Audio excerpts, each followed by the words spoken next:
మీరు మంచి demo class ఇచ్చి కూడా మీరు సెలెక్ట్ అవ్వలేదంటే ఒక 7 స్ట్రాంగ్ రీజన్. సబ్జెక్ట్ మీకుంటే సరిపోదు. మీరు చెప్పేది పిల్లలకి కాలేజ్ కావచ్చు, స్కూల్ కావచ్చు, అది ఏదైనా కావచ్చు, మిమ్మల్ని సెలెక్ట్ చేయలేదు. అసలు అటు కూడా చూడరు, బోర్డుకి వెళ్ళి చూసి చెప్తా ఉంటారు, లేదా కొందరు ఇట్లా పైకి చూసి చెప్తా ఉంటారు. సెలెక్ట్ అవుతారు 100%. ఆపేయండి అన్నారంటే మీ దుకాణం క్లోజ్ అయిందని. మీరు డెమోకి వెళ్తున్నారంటే ఉత్తగా వెళ్ళారు కదా, ఏ క్లాస్కి వెళ్ళాలో ప్లానింగ్ ఉంటుంది కదా. ఇంటర్వ్యూ బోర్డు వాళ్ళు మాత్రమే సెలెక్ట్ చేయాలి, అది కూడా వర్కౌట్ అవ్వదు. అట్లా వచ్చారంటే అసలు నెగిటివ్ ఇంప్రెషన్ పడుతుంది. గుర్తుపెట్టి, నేను డెమో క్లాసెస్ కి హాజరై మరీ చూసాను. సెలెక్షన్ బోర్డులో ఉంది, బోర్డు పైన ఎంత రాయాలో అంత రాయాలి, కానీ బోర్డుకి తిరిగి బోర్డుకి లెసన్ చెప్పేది. సెలెక్ట్ అయితే ఏంటి, కాకపోతే ఎక్స్పీరియన్స్ టీచర్స్, సీనియర్ టీచర్స్ అందరూ అయితే ఆయనకి వరకు ₹1,00,000 ఇస్తున్నారు అటుగా, నాకు కూడా 1,00,000 ఇవ్వండి. మనం ఎట్లా బౌన్స్ బ్యాక్ అవ్వాలో ఇప్పుడు చెప్తాను. అది డియర్ టీచర్స్, మంచి డెమో క్లాస్ ఇచ్చారు, సెలెక్ట్ అవ్వలేదు అంటే తప్పనిసరిగా కొన్ని రీజన్స్ ఉంటాయి. మిమ్మల్ని సెలెక్ట్ చేయలేదు అంటే మీరు ఆ ఇంటర్వ్యూ బోర్డ్ ని ఏదో ఒక విషయంలో సాటిస్ఫై చేయలేదు. ఆ సాటిస్ఫై చేసే ఏంటో, ఆ 7 రీజన్స్ ఏందో నేను ఇప్పుడు మీకు 1 by 1 ఇవ్వబోతా ఉన్నాను. 7 రీజన్స్ లో మొట్టమొదటి reason lack of class room management. A teacher కైనా ఉండాల్సింది క్లాస్ రూమ్ మేనేజ్మెంట్. సబ్జెక్ట్ కంటే మోస్ట్ ఇంపార్టెంట్ థింగ్ వచ్చేసి క్లాస్ రూమ్ మేనేజ్మెంట్. అంటే క్లాస్ రూమ్ ని కంట్రోల్ చేసుకోగలగటం. అంటే కొందరు టీచర్స్ ఏం చేస్తూ ఉంటారు, క్లాస్ రూమ్ మేనేజ్మెంట్ ఉండదు, వన్ సైడ్ వెళ్ళిపోతూ ఉంటారు. అంటే అలా చూస్తూ ఉంటారు, చెప్పేది చెప్తా ఉంటారు, సబ్జెక్ట్ బాగా ఉంటుంది, బాగా డెలివరీ చేస్తాడు, కానీ క్లాస్ రూమ్ లో స్టూడెంట్స్ అందరినీ అడ్రస్ చేయరు. అంటే తను చెప్పేదే చెప్తా ఉంటారు తప్పితే అక్కడ అందరూ వింటున్నారా లేదా, ఎవరైనా మాట్లాడుకుంటున్నారా లేదా, వాళ్ళకి వెళ్ళి డైరెక్ట్ గా చూడటం, లేదా కొన్ని క్వశ్చన్స్ అడగటం ద్వారా పిల్లల్ని ఆన్సర్స్ రాబట్టడం. క్లాస్ రూమ్ లో స్టూడెంట్స్ అందరినీ ఎంగేజ్ చేసుకోలేకపోయినట్లయితే ఎట్టి పరిస్థితుల్లో మిమ్మల్ని మేనేజ్మెంట్ సెలెక్ట్ చేయదు. సబ్జెక్ట్ ఉండటం కాదు, క్లాస్ రూమ్ లో పిల్లలందరూ మీరు చెప్పేది వినాలి, మీరు చెప్పేది వాళ్ళకి అర్థం అవ్వాలి, మీరు చెప్పే దాని పట్ల వాళ్ళకి ఇంట్రెస్ట్ అవ్వాలి, వాళ్ళు మీకెళ్ళే చూస్తూ ఉండాలి. మీరు క్లాస్ రూమ్ లో 40 మంది ఉన్నా 30 మంది ఉన్నా వాళ్ళని మీరు ఫోకస్ చేసి క్లాస్ చెప్పాలి. సబ్జెక్ట్ మీకుంటే సరిపోదు, మీరు చెప్పేది పిల్లలకి ఎక్కాలి. వాళ్ళకి ఎక్కాలి అంటే మీరు దాన్ని మేనేజ్మెంట్ చేయాలి. వాళ్ళందరూ మీకు వెళ్ళి చూడాలి. వాళ్ళు మాట్లాడుకునేది మాట్లాడుకుంటా ఉంటే, మీరు చెప్పేది చెప్తా ఉంటే క్లాస్ రూమ్ లో మీరు మంచి టీచర్ కాలేరు. క్లాస్ రూమ్ ని మీరు మేనేజ్ చేసుకోలేకపోతే, మీరు అందరినీ అడ్రస్ చేయలేకపోతే మిమ్మల్ని ఎట్టి పరిస్థితుల్లో ప్రైవేట్ స్కూల్స్ వాళ్ళు, ఎట్టి కాలేజ్ కావచ్చు, స్కూల్ కావచ్చు, అది ఏదైనా కావచ్చు, మిమ్మల్ని ఎట్టి పరిస్థితుల్లో మేనేజ్మెంట్ అనేది మిమ్మల్ని సెలెక్ట్ చేయరు. So class room management is very important. Subject ఒక్కటే కాదు, this is the first most important reason. మీరు ఇక నుంచి డెమో క్లాస్కి వెళ్ళినప్పుడు క్లాస్ రూమ్ ని మేనేజ్ చేయండి. 40 మంది ఉన్నా 50 మంది ఉన్నా వాళ్ళందరూ మీరు చెప్పేది వినాలి. ఎవరైతే వింటలేదనుకుంటారో, లేదా వినటం కోసమే కాదు, వాళ్ళలో క్యూరియాసిటీ రేకెత్తించాలంటే తప్పనిసరిగా మీరు చెప్పే విషయం పట్ల ఇంట్రెస్ట్ క్రియేట్ చేయడమే కాదు, క్వశ్చన్స్ అడగాలి. ప్రతి స్టూడెంట్ ని చూస్తూ లెసన్ చెప్పాలి మీరు ఇచ్చేటువంటి డెమో. అంతేగాని కొందరు ఏం చెప్తారు, ఫస్ట్ బెంచ్ వాళ్ళకి ఇద్దరికి చెప్తా ఉంటారు, లేదా అసలు అటు కూడా చూడరు, బోర్డుకి వెళ్ళి చూసి చెప్తా ఉంటారు, లేదా కొందరు ఇట్లా పైకి చూసి చెప్తా ఉంటారు. 100% ఈ తీరుగా డెమో ఇచ్చిన వాడు సెలెక్ట్ అవ్వరు. మీరు ఇలా చేస్తున్నారా, ఆపేసేయండి. ఇక నుంచి అందరినీ అడ్రస్ చేయండి, క్లాస్ రూమ్ మేనేజ్మెంట్ చేయండి, క్లాస్కి వెళ్ళండి, సెలెక్ట్ అవుతారు 100%. రెండవ most important reason for time management. Class room మేనేజ్మెంటే కాదు, టైం మేనేజ్మెంట్ కూడా చాలా చాలా ఇంపార్టెంట్ డెమో క్లాస్ లో. సో మీకు 30 మినిట్స్ ఇచ్చారా, 15 మినిట్స్ ఇచ్చారా, 45 మినిట్స్ ఇచ్చారని చూద్దాం. మీరు డెమోకి వెళ్ళేటప్పుడే సార్ ఎంతసేపు క్లాస్ తీసుకోవాలి అని మీరు క్లియర్గా అడగాలి, సార్ ఎంతసేపు అని. సో దాన్ని బట్టి నేను ప్లాన్ చేస్తానని చెప్పాలి. అంతేగాని కొందరు ఏం చేస్తారు, టైం ఇవ్వగానే క్లాస్కి వెళ్ళగానే టూ మచ్ ఇంట్రడక్షన్ ఇస్తూ ఉంటారు. అంటే అసలు సబ్జెక్ట్ లోకి పోరు, అంటే విషయంలోకి వెళ్ళక ముందే లాగించి నడుపుతూ ఉంటారు, టాపిక్ నడవదు. లేదా కొందరు చాలా ఫాస్ట్ గా చెప్పేస్తారు. 45 మినిట్స్ టైం ఇస్తే, 30 మినిట్స్ టైం ఇస్తే 10 నిమిషాలు క్లోజ్ చేసి చుట్టూ చూశారనుకోండి, అయిపోయింది అన్నారనుకోండి, ఇంకా మీరు సెలెక్ట్ అయ్యే ఛాన్సే లేదు. Time management is very very important. Specific గా అంటే టీచర్కి ఉండాల్సినటువంటిది, టీచర్ లెక్చరర్ అది ఎవరైనా కావచ్చు, మోస్ట్ ఇంపార్టెంట్ పార్ట్ ఏంటంటే టైం మేనేజ్మెంట్. మీకు ఇచ్చినటువంటి స్పెసిఫిక్ టైంని మీరు ఎంగేజ్ చేయగలగాలి, ఆ టాపిక్ ని అంతవరకు మీరు ప్లాన్ చేసుకోవాలి. అందుకే నథింగ్ రాంగ్, మీరు మేనేజ్మెంట్ అడగండి, ఇంటర్వ్యూ బోర్డ్ని అడగండి, సార్ నాకు అంత టైం ఇస్తున్నారు, దాన్ని బట్టి నేను క్లాస్ ప్లాన్ చేసుకుంటాను. 10 మినిట్సా, 15 మినిట్సా, 20 మినిట్సా, 35 మినిట్సా, 1 అవరా అడగండి, దాని ప్రకారం మీరు ప్లాన్ చేసుకోండి. నథింగ్ రాంగ్, పొలైట్ గా అడగండి, సార్ నాకు ఎంత టైం ఇస్తారు, దాన్ని బట్టి నేను ప్లాన్ చేసుకుంటాను. సో దాని ప్రకారం మీరు తప్పనిసరిగా ఒక ఇంట్రడక్షన్ ఉండాలి, ఒక డెవలప్మెంట్ ఉండాలి, ఒక కన్క్లూజన్ ఉండాలి. కేవలం ఇంట్రడక్షన్ ఇచ్చేసి క్లాస్ క్లోజ్ అవ్వకూడదు, కేవలం టాపిక్ మధ్యలో పోయిన తర్వాత క్లాస్ క్లోజ్ అవ్వకూడదు. వాళ్ళందరికీ వాళ్ళు ఆపమన్నారు అనుకోండి, ఒక్కోసారి మీరు చెప్పేది బాగలేకపోతే కూడా వాళ్ళు ఆపేయండి అంటారు. ఆపేయండి అన్నారంటే మీ దుకాణం క్లోజ్ అయిందని అర్థం. 100% చెప్తా ఉన్నా. అంటే మీరు చెప్పేది వాళ్ళకి నచ్చట్లేదు, అందుకే ఆపేయమన్నారు. లేదా ఒక్కోసారి మీరు చెప్పేది అబ్సల్యూట్ గా ఇంత అన్నం మొత్తం ఉడికిందా లేదో చూడాల్సింది లేదంటారు చూసారా, 2 మెతుకులు పెట్టుకుంటే సరిపోద్దని, అట్లా చూసినా అర్థమైంది ఒక్కోసారి. అది కూడా కావచ్చు. పాజిటివ్ సైడ్ 10% ఇక్కడ. ఆపేయండి అన్నారంటే మీ దుకాణం క్లోజ్ అయిందని అర్థం. అంటే మీరు సబ్జెక్ట్ ఇంకా మిగతా రీజన్స్ ఏదైతే చెప్పబోతున్నానో వాటిలో ఏదో ఒకటి ఉంటుంది, మీరు చెప్పేది బాగాలేదు ఆపేయమన్నారు. అందుకే మీరు టైం అడగండి, దాని ప్రకారం ప్లాన్ చేసుకోండి. Nothing wrong. Time management is the second most important reason for every demo class. School stage నుంచి కాలేజ్ స్టేజ్ వరకు, అది ప్రైమరీ కావచ్చు, హై స్కూల్ కావచ్చు, డిగ్రీ కావచ్చు, ఇంటర్ కావచ్చు, ఎవరికైనా ఇది కంపల్సరీ. ఇక మూడవ important reason, not following the specific format of teaching. అంటే ఇప్పుడు క్లాస్ రూమ్ మేనేజ్మెంట్ తో పాటుగా టీచింగ్ పెడగాజీ ఒకటి ఉంది. అంటే మెథడ్ ఆఫ్ టీచింగ్ ఒకటి ఉంది మనకి. ఇప్పుడు తెలంగాణ లోపల డిస్కోర్స్ ఓరియంటెడ్ పెడగాజీ ఉంది, లేదా ఆంధ్ర లోపల ఎన్సీఆర్టీ బుక్స్ ఉన్నాయి, లేదా కాలేజెస్ కి ఒక సిస్టమ్ లెక్చర్ మెథడ్ ఉంది. అంటే ఏ సిస్టమ్ ప్రకారం అయితే మనం క్లాస్ చెప్పాలో ఆ సిస్టమ్ ప్రకారం చెప్పాలి. లెక్చర్ మెథడ్లు వెళ్ళారు స్కూల్కి వెళ్ళి, మీరు సెలెక్ట్ అవుతారా? కాదు. లేదా కాలేజ్కి వెళ్ళేసి ప్రైమరీ స్కూల్కి చెప్పినట్టు చెప్తా ఉన్నారు, సెలెక్ట్ అవుతారా? కాదు. సో మీరు ఖచ్చితంగా మీరు ఏ క్లాస్కి వెళ్తున్నారు, అక్కడ చెప్పేటువంటి సిస్టమ్ ఏంటి ముందు తెలుసుకొని వెళ్ళండి. మీరు ఏ క్లాస్కి వెళ్తున్నారు, మీరు డెమోకి వెళ్తున్నారంటే ఉత్తగా వెళ్ళారు కదా, ఏ క్లాస్కి వెళ్ళాలో ప్లానింగ్ ఉంటుంది కదా, దానికి ఏ సిస్టమ్ ఉందో తెలుసుకోవాలి కదా, అక్కడ ఏ ఫార్మాట్ ఫాలో అవుతున్నారో తెలుసుకోవాలి కదా. ఆ ఫార్మాట్ ఫాలో అవ్వండి, ఆ సిస్టమ్ ఫాలో అవ్వండి, దాని ప్రకారం చూడాలి. 90% ప్రైవేట్ స్కూల్స్ లో ఈ సిస్టమ్స్ ఫాలో అవ్వరు. ఇప్పుడు డెమో క్లాసులు అంటే గవర్నమెంట్ కాలేజెస్ లో కూడా తీసుకుంటారు. గవర్నమెంట్ కాలేజెస్ స్కూల్స్ లో ఉన్నదైతే గవర్నమెంట్ సిస్టమ్ ఒకటి ఉంది, దాని ప్రకారం వెళ్ళాలి. ప్రైవేట్ స్కూల్స్ లోనైతే సబ్జెక్ట్ చూస్తూ ఉంటారు, క్లాస్ రూమ్ ఎంగేజ్మెంట్ చూస్తూ ఉంటారు. బట్ వాళ్ళు కూడా కొన్ని చోట్ల ఈ మెథడ్ ఆఫ్ టీచింగ్ ఫార్మాట్ ఏదైతే ఉంటుందో దాన్ని ఫాలో అవుతున్నామా లేదా చూస్తారు.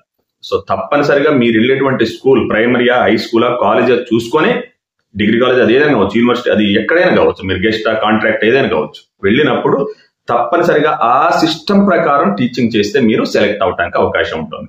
అంతేగాని అక్కడ ఉన్నది ఒకటైతే మీరు ఇంకో తిరిగి చెప్పారనుకోండి.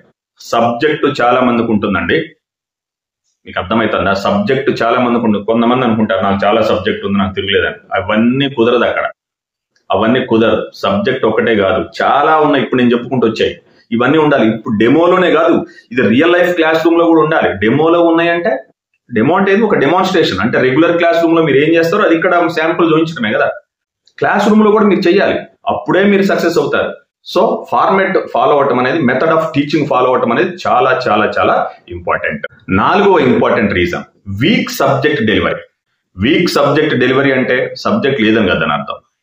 సబ్జెక్ట్ ఎక్స్పర్ట్ అయి ఉండొచ్చు, కానీ కొందరు చెప్పేటువంటి క్లాసు పిల్లలకి రీచ్ అవ్వదు.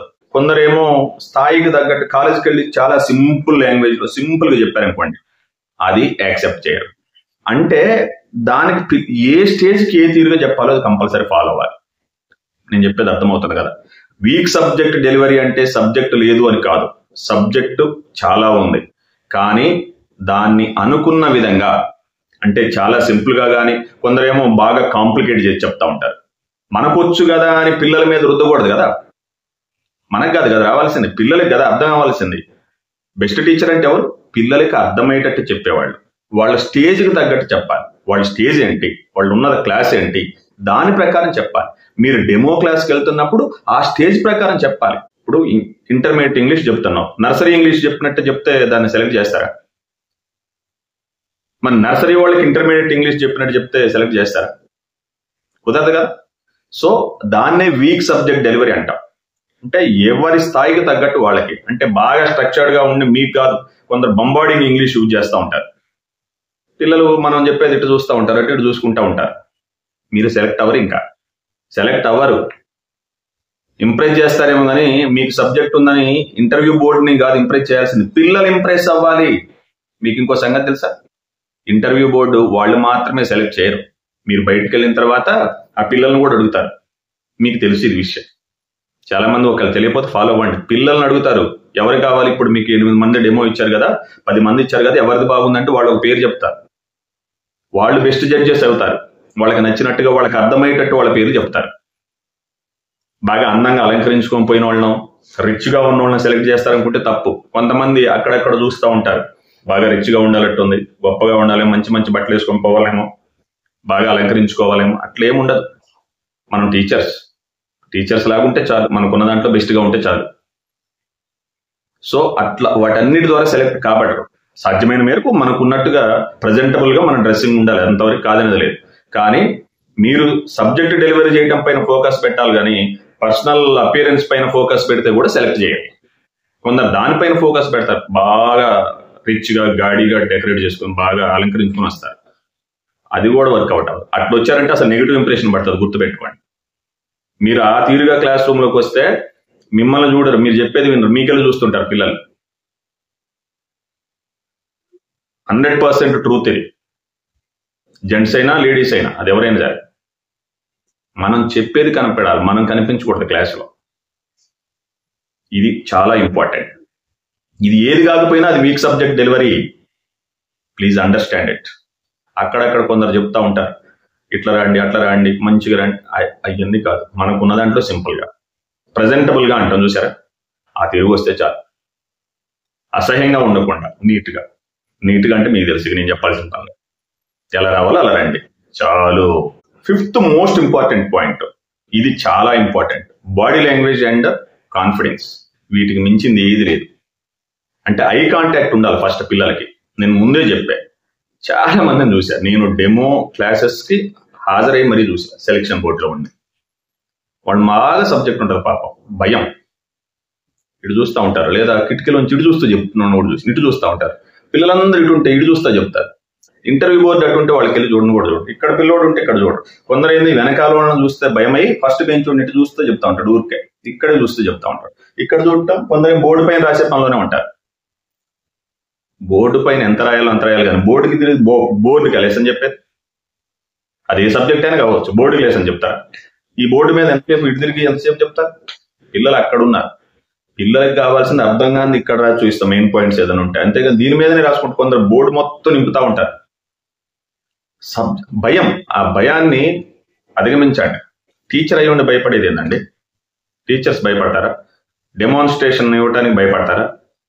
ఏమైతుంది? సెలెక్ట్ అయితే కాకపోతే కావు అని పోవాలి. కానీ చిన్నపిల్లల దగ్గర కూర్చొని పెద్దవాళ్ళు ఎవడైనా కావచ్చు, ఇంటర్వ్యూ బోర్డు అయితే తొక్కల బోర్డు అయితే, ఎస్ మాట కొంచెం హార్ష్గా ఉన్నా నేను దోడతా, కానీ చెప్తా ఉన్నా, ఎవరైతే మనం సెలెక్ట్ కావాలంటే ఫస్ట్ మన కాన్ఫిడెన్స్ అంటే ఓవర్ కాన్ఫిడెన్స్ కావాలి, లెక్క చేయనట్టు కాదు, పద్ధతిగా ఉండాలి, నవ్వుతూ ఉండాలి, స్మైలింగ్ ఫేస్ ఉండాలి, పిల్లల్ని అడ్రస్ చేస్తూ చెప్పండి.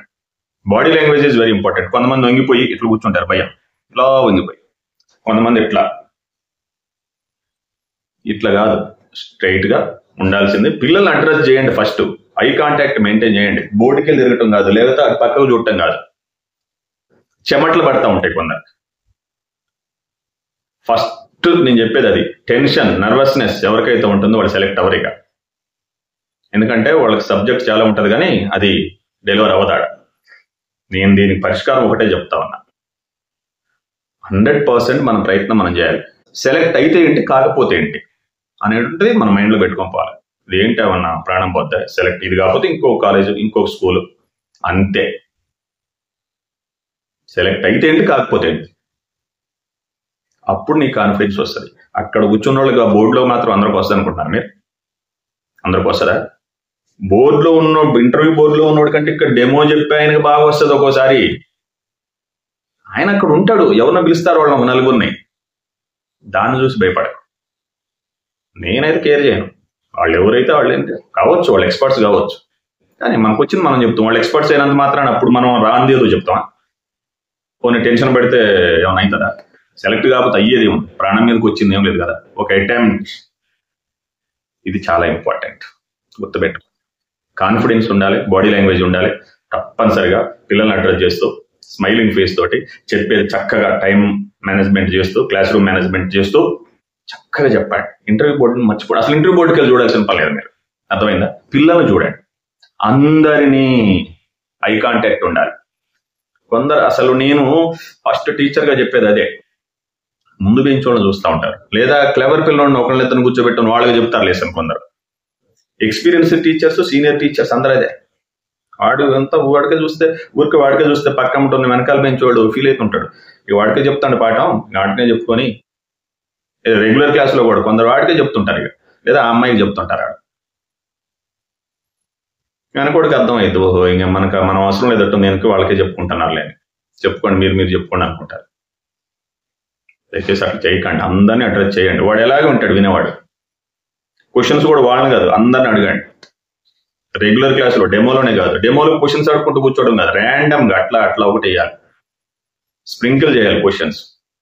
అప్పుడు మీరు బాడీ లాంగ్వేజ్ సరిగ్గా మెయింటైన్ చేస్తూ భయపడొద్దు, చెమట దుడుచుకోవద్దు, చెమట పట్టొద్దు, ఐ కాంటాక్ట్ మెయింటైన్ చేయండి, కాన్ఫిడెంట్గా ఉండండి. 100% మీరు సెలెక్ట్ అవుతారు. సెలెక్ట్ అవుతే పోనీ ఇంకో స్కూల్కి పోయి సెలెక్ట్ చేసుకుంటావు, ఇంకో కాలేజీకి పోతావు, అయ్యేదేం లైట్ తీసుకో.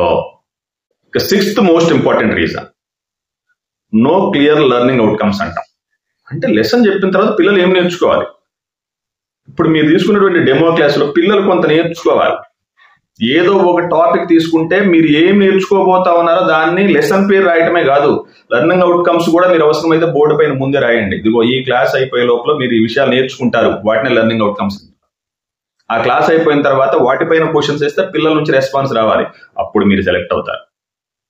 లెర్నింగ్ అవుట్కమ్స్ ఏమి నేర్చుకోబోతా ఉన్నారు ఈ క్లాస్ అయిపోయే లోపల అనేది చెప్పండి, క్లియర్గా రాయండి, వాటిపైన క్వశ్చన్స్ వేయండి, ఆన్సర్స్ రాబట్టండి.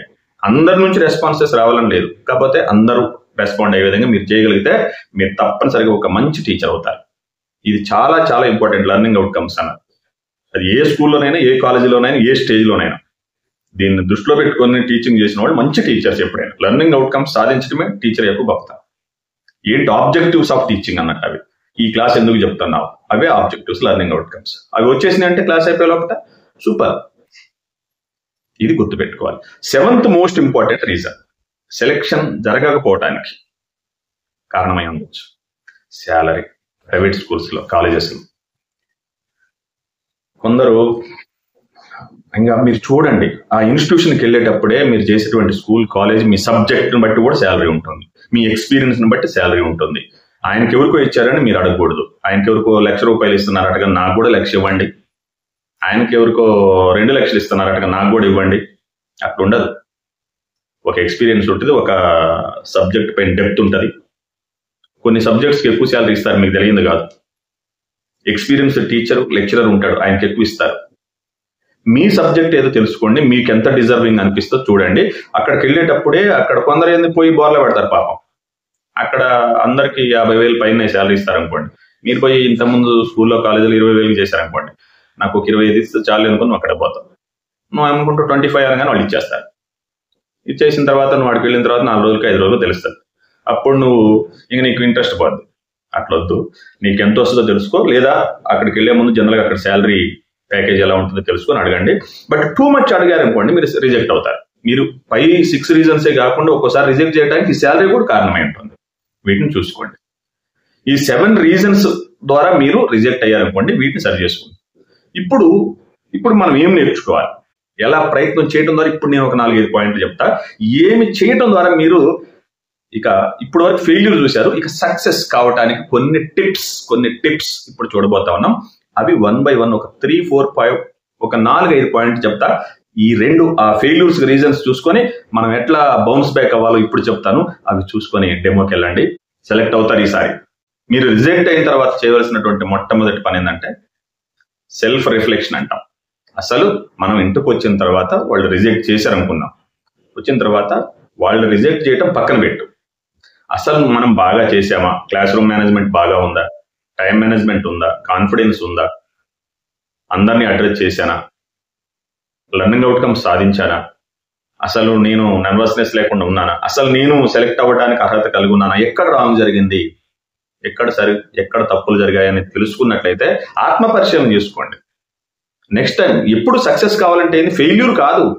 ఫెయిల్యూర్ అనేది మళ్ళీ మనం అనుకుంటాం, మీకు తెలియదు కాదు. ఫెయిల్యూర్స్ అనేవి stepping stones.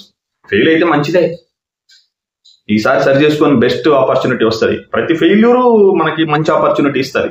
Nothing to worry. ప్రతి ఫెయిల్యూర్ మంచి ఆపర్చునిటీ ఇస్తుంది. కాకపోతే ఇంట్రోస్పెక్షన్ చేసుకోవాల్సిందే. అది కూడా ఎట్లా ఉండాలంటే ఆనెస్ట్గా ఉండాలి. ఇన్స్టిట్యూషన్ తప్పు పట్టను, వాడు సెలెక్ట్ చేయలేదు అంటాం కాదు. నిజంగా నీ సైడ్ నుంచి అంతా ఓకేనా చూసుకోండి, దాన్ని సరి చేసుకోండి. రెండవది, కొన్ని ఇన్స్టిట్యూషన్స్ అయితే మనం తప్పుగా ఏం కాదు, ఫీడ్బ్యాక్ అడగాలి. సెలెక్షన్ అయిపోయిన తర్వాత మీరు సెలెక్ట్ అవ్వలేదు, వేరే వాళ్ళని సెలెక్ట్ చేశారు. పొలైట్ గా ఏదైనా జనరల్ గా అయితే ఎవరు కానీ కొందరు మనం అడిగితే ఇస్తారు. సార్ మీరు నన్ను సెలెక్ట్ చేయలేదు కదా, కారణం ఏమై ఉండదు సార్, ఎందుకు అంటే వాడు చెప్తారు, ఇదిగో ఇక్కడ బాగాలేదయ్యా, ఇందువల్ల చేయలేకపోయాం.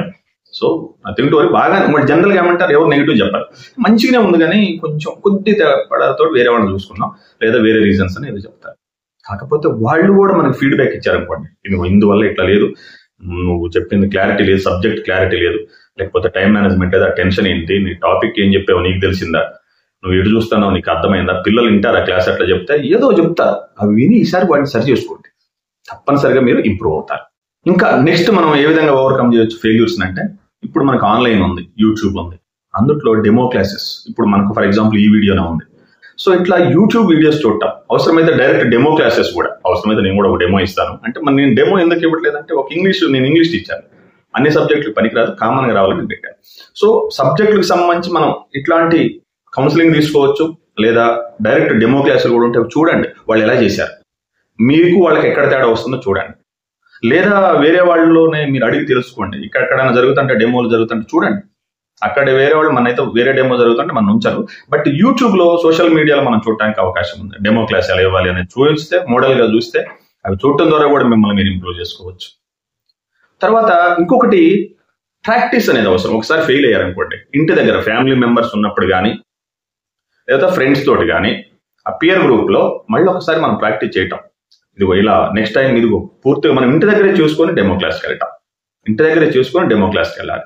అప్పుడు మీరు సెలెక్ట్ అవుతారు. అంటే తప్పులు అంటే మనం టైం మేనేజ్ కరెక్ట్ చేస్తున్నాం లేదా చూసేవాళ్ళు కూడా మనకి సీనియర్ టీచర్ ఫ్రెండ్ నన్ను దగ్గర పెట్టుకుని గైడెన్స్ అడుగుతారు, ఇవి ఇట్లా నా డెమో ఒకసారి చూడవా అని అడిగి ఆయన సలహా తీసుకుని వెళ్ళండి, ఇంప్రూవ్ అవుతారు. అన్నిటికంటే ముఖ్యమైనదంటే అప్డేట్ చేసుకోవటం, మీరు సబ్జెక్ట్ అప్డేట్ చేసుకుంటా ఉండాలి. కొందరు ఇప్పుడు మనకి సిస్టమ్ మారినా కొందరు, రోజులు మారినా కొందరు సిస్టమ్ మారుతా ఉంది, దాని ప్రకారం మనం కూడా లేటెస్ట్ ట్రెండ్స్ ఏది వస్తే చూసుకుంటా ఉండాలి. సబ్జెక్ట్ కూడా ఇంకా ఎప్పటికప్పుడు అప్డేట్ చేసుకోవాలి. నాకు వచ్చి కదా నువ్వు పాత చింతకాయ పచ్చడి చెప్తే నడవదు, మనం ఇంప్రూవ్ చేసుకోవడం చాలా అవసరం. నేనైనా మీరైనా ఎవరైనా సరే అప్డేట్ చేసుకోకపోతే వెనకబడిపోతాం. సో అందువల్ల కూడా మీరు ఇప్పుడు ప్రజెంట్ అంతా కంప్యూటర్స్ తోటి నడుస్తాను, ఆర్టిఫిషియల్ ఇంటెలిజెన్స్ వచ్చేసింది, మొబైల్ ఫోన్స్ ఉపయోగించుకోవడం, ల్యాప్టాప్స్ ఉపయోగించుకోవడం, యూట్యూబ్, గూగుల్ ఇట్లాంటి రకరకాల వెబ్సైట్స్ వచ్చేసినాయి. ఇంకా వాటన్నిటిని ఉపయోగించుకొని సబ్జెక్ట్ ని సింప్లిఫై చేయటం, అంటే ప్రపంచంతో పాటు మనం పరిగెత్తాలి. పాత మెథడ్లోనే ఇంకా నేను అంతా బోర్డు పైన రాసి టైం వేస్ట్ చేస్తానంటే కుదరదు. ఈ రోజు అంతా స్క్రీన్ షేర్ చేసే అవకాశం ఉంది, సెల్ ఫోన్ నుంచి వాట్సాప్ నుంచి షేర్ చేయొచ్చు. టైం వేస్ట్ కాకుండా పిల్లల టైం మేనేజ్మెంట్, ఇప్పుడు సబ్జెక్ట్ పెరిగింది, ఏదైనా సరే అప్డేట్ చేసుకోవడం చాలా అవసరం. బోర్డు పైన నువ్వు గంటల తరబడి రాసుకుంటూ కూర్చుంటే ఒక క్వశ్చన్ అవదాడు. పాత రోజుల్లో నడిచింది, ఇప్పుడు కుదరదు. సో ఈ సొల్యూషన్స్ ని మీరు ఈ విధంగా మీరు మీ సమస్యలను రెక్టిఫై చేసుకొని నెక్స్ట్ టైం మళ్ళీ డెమోకి వెళ్ళండి. మీ సమస్యలు ఫస్ట్ చెప్పినటువంటి 7 రీజన్స్ ని సరి చేసుకోండి. ఇప్పుడు ఇచ్చినటువంటి ఇంప్రూవ్మెంట్ టిప్స్, ఈ 5-6 టిప్స్ ఏదైతే ఉన్నాయో వీటిని ఫాలో అవుతూ నెక్స్ట్ డెమో క్లాస్కి వెళ్ళండి. 100% మీరు సెలెక్ట్ అవుతారని కాన్ఫిడెంట్ గా చెప్తున్నాను. మీరు సెలెక్ట్ అవ్వాలని కోరుకుంటా ఉన్నాను. I wish you all the best. Will meet in the next video.